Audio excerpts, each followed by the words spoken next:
Hello guys, NautoAis here, and I want to give a bit of news about what happened with Nintendo, and they are actually good news, and oh boy, people can't wait for these games to come out. So what am I talking about? First of all, you gotta give credit to Pioro.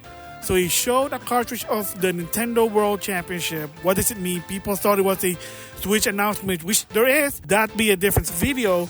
But what it was is actually as expected because it was leaked by the ESRB, and that is Nintendo World Championship NES Edition. So as expected, it is some sort of NES remix without the remix part. Technically doing some short speed run, like they'll tell you like get the mushroom as fast as you can, kill 3 Octorok within the time limit, you know how fast you can do it.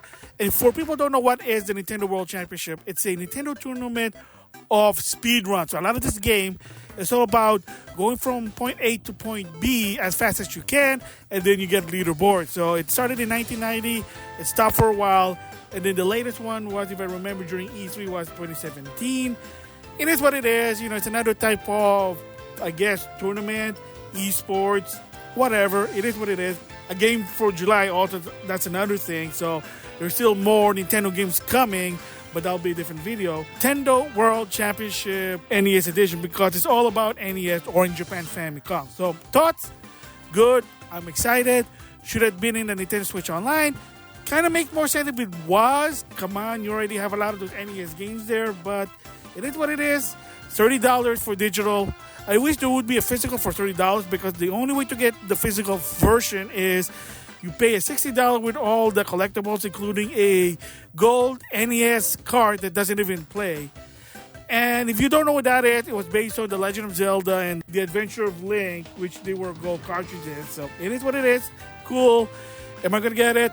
No, not really, because I'm not really interested. I mean, I like playing NES game, but believe it or not, I'm not a retro guy.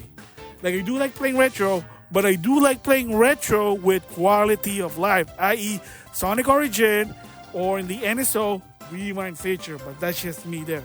So it is good, awesome. I am excited. It's coming out July 18, 2024. So like I said, they're July Nintendo game, because like I said, Nintendo needs to always release at least one Nintendo game per month.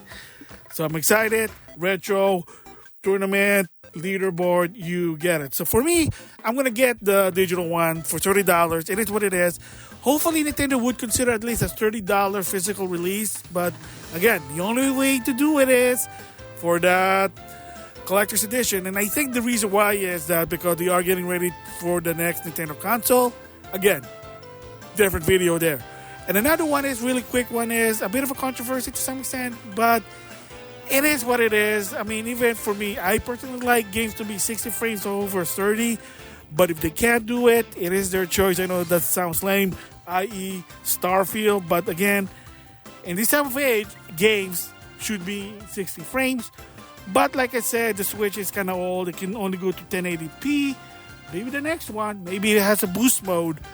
Whatever. So, yeah. So, Paper Mario 1000 Year Door came out in the GameCube. That was 60 frames. But the graphic, you know, GameCube's quality.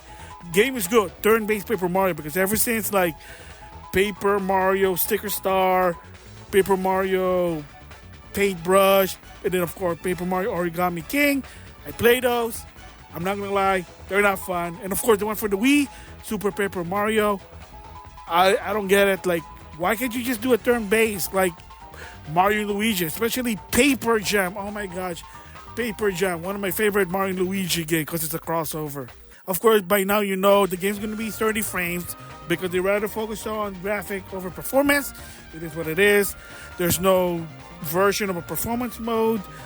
I mean, maybe, like I said, boost mode, but sometimes, you know, you got to do what's best for your vision. That's why, so I'm a bit bummed out to some extent. Yes, but it's not a deal breaker. So fans, if you really don't like it to be 30 frames, then just don't get it. Vote with your wallet. But a lot of people are going to buy this because it's Paper Mario 1000 Year Door. It's a good Paper Mario game there.